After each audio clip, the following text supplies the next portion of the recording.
എന്റെ പ്രിയപ്പെട്ട കോഴിക്കോടുകാരെ, എങ്ങനെ പെരുന്നാളൊക്കെ പൊളിച്ചോ? അടിപൊളിയാണല്ലോ.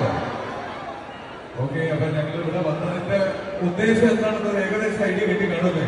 അഭിനയത്തിലെ കുറ്റവാളി എന്ന് പറഞ്ഞൊരു സിനിമ റിലീസ് ആയിട്ടുണ്ട്. എന്റെ ഏറ്റവും പുതിയ സിനിമയാണ്. ഞാൻ പ്ലാനായിട്ട് കാണാൻ തിയേറ്ററിൽ പോകുന്ന സിനിമയാണ്.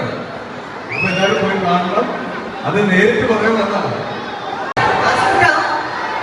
ഒരു മിനിമം ഗ്യാരണ്ടി ഒരു മാക്സിമം ഗ്യാരണ്ടിയാണ്. അതായത് ഒന്നിനെ പറഞ്ഞ് ഹിറ്റിൽ ഇങ്ങനെ വന്നുകൊണ്ടിരിക്കുകയാണ്. കലാകാരന്മാരെ പ്രോത്സാഹിപ്പിക്കുന്ന സ്ഥലമാണ്. ഇവിടെ ആര് വന്നാലും ഇത് എന്നോടുള്ള സ്നേഹം മാത്രമല്ല, ഇത് സിനിമയോടുള്ള സ്നേഹമാണ്. ഇവിടെ ആര് വന്നാലും തിരക്കുണ്ട്. ഓ,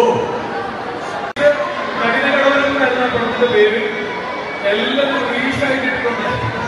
അതുപോലെ അവരുടെ നല്ല ഗുണമാണ് എല്ലാവരും ജീവിതത്തിൽ കാണുന്നത്. Thank you. Thank you so much.